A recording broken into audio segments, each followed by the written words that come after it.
Assalamualaikum warahmatullahi wabarakatuh. Perkenalkan, saya Syazwana Widyasawa dari kelas akuntansi angkatan 2019. Di video kali ini saya akan mempresentasikan program audit untuk PT Harta Dinata Abadi. Gambaran kantor akuntan publik. Kantor akuntan publik merupakan sebuah organisasi yang bergerak di bidang jasa. Jasa yang diberikan berupa jasa audit operasional, audit kepatuhan, dan audit laporan keuangan. Akuntan publik dalam menjalankan profesinya diatur oleh kode etik profesi. Analisis dan diskusi manajemen dibuat berdasarkan informasi dan laporan keuangan konsolidasian yang telah diaudit oleh Kantor Akuntan Publik KAP Suharli Sugiharto dan rekan yang telah mengeluarkan laporan auditor independen tertanggal 28 Mei 2021. Dalam laporan tersebut, auditor independen memberikan opini bahwa laporan keuangan konsolidasian PT Harta Dinata Abadi dan entitas anaknya disajikan secara wajar dalam semua hal yang material. Kinerja keuangan konsolidasian PT Harta Dinata Abadi dan entitas anaknya per tanggal 31 Desember 2020 untuk tahun yang berakhir pada tanggal tersebut juga telah disajikan sesuai dengan standar keuangan akuntansi di Indonesia. Gambaran perusahaan yang diaudit. PT Harta Dinata Abadi merupakan perusahaan emas terdepan di Indonesia yang menawarkan produk perhiasan berkualitas dengan pelayanan optimal bagi kepuasan para pelanggan dan memberikan kontribusi bagi masyarakat melalui profesionalisme dan kepedulian terhadap lingkungan. PT Harta Dinata Abadi atau Harta Dinata hadir melayani masyarakat Indonesia melalui keindahan, inovasi, dan pelayanan. Sebagai perusahaan terbuka, Harta Dinata menjadi pionir di industri manufaktur perhiasan emas tanah air melalui filosofi dari hati untuk keindahan sejati, yang mengedepankan komitmen untuk selalu memberikan yang terbaik tidak hanya bagi para pelanggannya, tetapi untuk seluruh para pemangku kepentingan Harta Dinata. Kemudian di sini ada pemegang saham perusahaan, yaitu sebesar 22,51%, yaitu masyarakat, 6,65%, yaitu PT Asabri, dan 70,84% PT Terang Anugrah Abadi. Lanjut, di sini ada definisi auditing. Auditing menurut Alvin Ahrens merupakan pengumpulan data evaluasi bukti tentang informasi untuk menentukan dan melaporkan derajat kesesuaian antara informasi itu dan kriteria yang telah ditetapkan.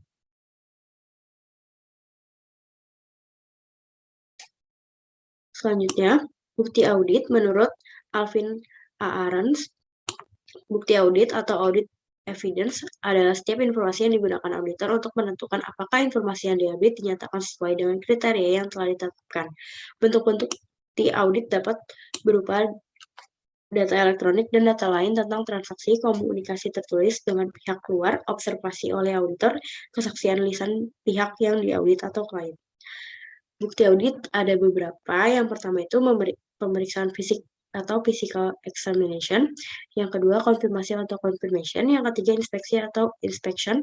Yang keempat, prosedur analitis analytical procedure. Yang kelima, wawancara dengan klien, inquiries of the client. Yang keenam, rekalkulasi atau recalculation.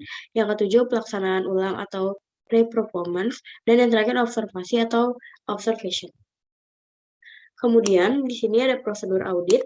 Prosedur audit adalah instruksi detail yang menjelaskan bukti audit yang harus diperoleh selama audit berlangsung. Prosedur yang dinyatakan dengan instruksi yang cukup spesifik sehingga auditor dapat mengikuti instruksi tersebut selama audit berlangsung.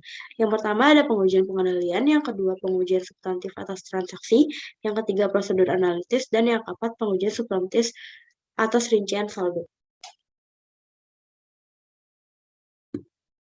Selanjutnya, prosedur audit perusahaan, siklus pembelian pengeluaran kas, pengujian pengendalian, dan pengujian substantif atas transaksi. Yang pertama, tujuan audit yang berkaitan dengan transaksi, pengendalian kunci, pengujian pengendalian, pengujian substantif atas transaksi untuk pembelian.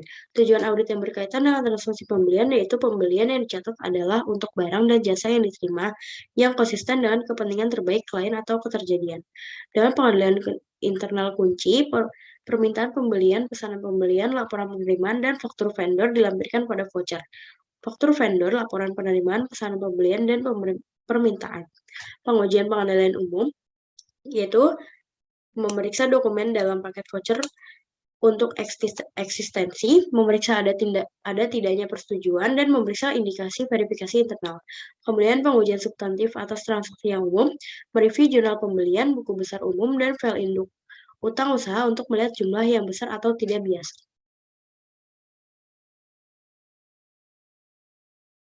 Selanjutnya, yang kedua, tujuan audit yang berkaitan dengan transaksi pengendalian kunci, pengujian pengendalian, dan pengujian substantif atas transaksi untuk pengeluaran kas. Tujuan audit yang berkaitan dengan transaksi pengeluaran kas yang pertama, pengeluaran kas yang dicatat adalah untuk barang dan jasa yang benar-benar terjadi atau keterjadian.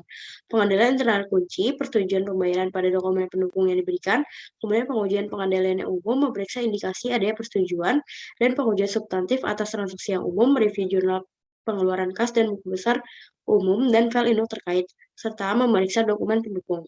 Yang kedua, transaksi pengeluaran kas yang telah dicatat atau kelengkapan.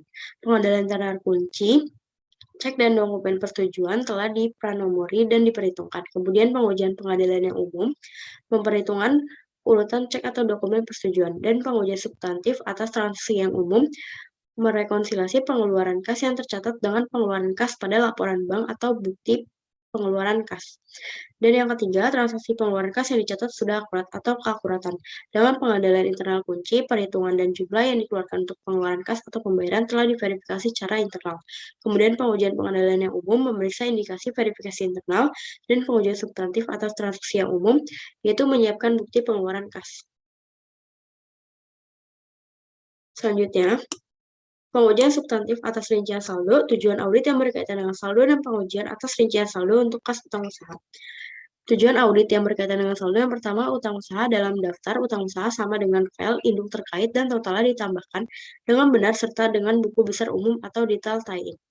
Dengan prosedur pengujian atas rincian saldo yang umum, menambahkan kembali atau menggunakan komputer untuk menjumlahkan total dari daftar utang usaha. Kemudian yang kedua, utang usaha dalam daftar utang usaha memang ada atau eksistensi. Dengan prosedur pengujian atas rincian saldo yang umum, menelusuri dari daftar utang usaha ke faktur laporan vendor dan mengonfirmasi utang usaha dan menekankan apakah itu jumlah yang besar atau tidak. Dan yang ketiga, utang usaha yang ada telah dicantumkan dalam daftar utang usaha atau kelengkapan. Dengan prosedur pengujian atas rincian saldo yang umum, melaksanakan pengujian kewajiban setelah periode. Selanjutnya, siklus kas dan instrumen keuangan. Tujuan audit yang berkaitan dengan saldo dan pengujian atas rincian saldo untuk kas umum di bank. Tujuan audit yang berkaitan dengan saldo yang pertama, kas di bank yang dinyatakan pada rekonsiliasi di food dengan benar dan sama dengan buku besar umum atau detail tie-in. Dengan prosedur pengujian dan atas rincian saldo yang umum, men-food, daftar cek yang beredar, dan pembayaran elektronik serta deposit dalam perjalanan. Yang kedua, kas di bank seperti yang dinyatakan pada rekonsiliasi memang ada atau eksistensi. Dengan prosedur pengujian atas rincian saldo yang umum, penerimaan, dan pengujian konfirmasi bank. Yang ketiga, kas di bank yang ada dicatat atau kelengkapan dengan prosedur pengujian atas rincian saldo yang umum, penerimaan, dan pengujian konfirmasi bank dan bukti kas. Dan yang terakhir, kas di bank dinyatakan dalam rekonsiliasi sudah akurat atau keakuratan. Dengan prosedur pengujian atas rincian saldo yang umum, penerimaan, dan pengujian konfirmasi bank dan bukti kas. Kemudian tujuan audit yang berkaitan dengan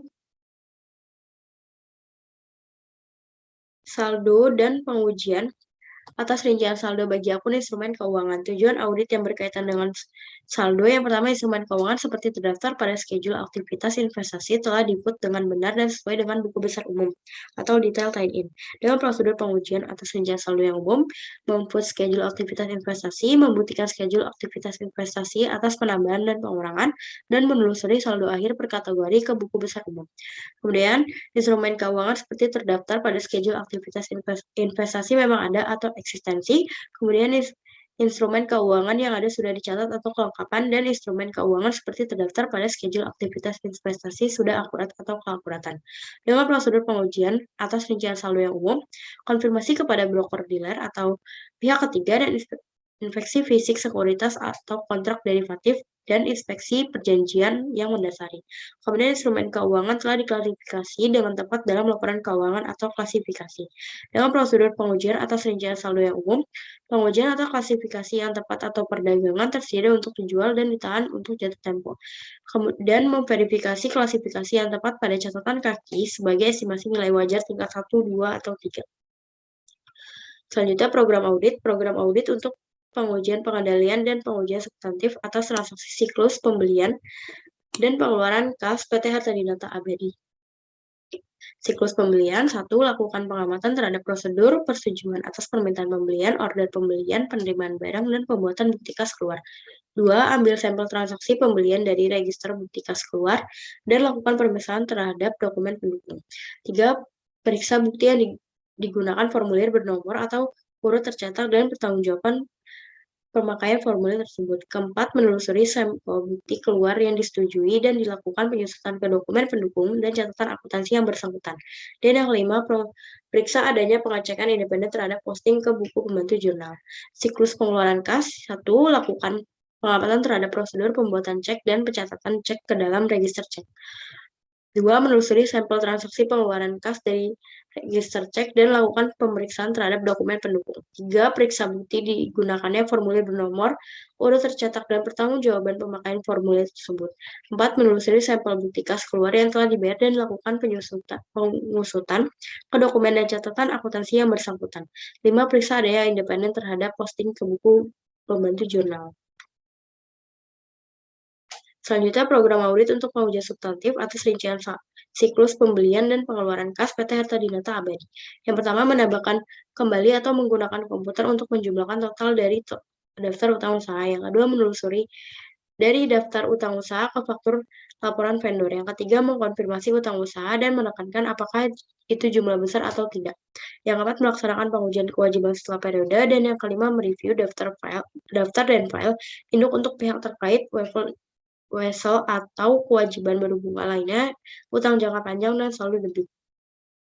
Kemudian program audit untuk pengujian substantif atas rincian saldo siklus, kas, dan instrumen PT Harta Dinata Abadi. Siklus kas, 1. Melakukan food daftar cek yang beredar pembayaran elektronik serta deposit dalam perjalanan. Ambil sampel transaksi pembelian dari register bukti kas keluar dan lakukan pemeriksaan terhadap dokumen pendukung. 2. Pemeriksa penerimaan dan pengujian konfirmasi bank dan bukti kas. 3. Menghitung kas di tangan pada hari terakhir tahun berjalan, dan selanjutnya menelusuri ke cek beredar serta jurnal pengeluaran kas. Periksa adanya pengecekan independen terhadap posting ke buku pembantu jurnal. 4. Menelusuri cek yang beredar ke laporan bank periode selanjutnya. 5. Mempertimbangkan apakah diperlukan penurunan nilai kerugian. Selanjutnya, siklus instrumen keuangan. 1. Melakukan full schedule aktivitas investasi. 2. Membuktikan schedule aktivitas investasi atas penambahan dan pengurangan. 3. Menelusuri saldo akhir per kategori ke buku besar umum. Menelusuri sampel transaksi pengeluaran kas dari register cek dan lakukan pemeriksaan terhadap dokumen pendukung. 4. Konfirmasi kepada broker dealer atau pihak ketiga. Dan yang kelima, melakukan inspeksi fisik sekuritas dan kontrak derivatif. Sekian presentasi dari saya, kurang lebih mohon maaf. Wassalamualaikum warahmatullahi wabarakatuh.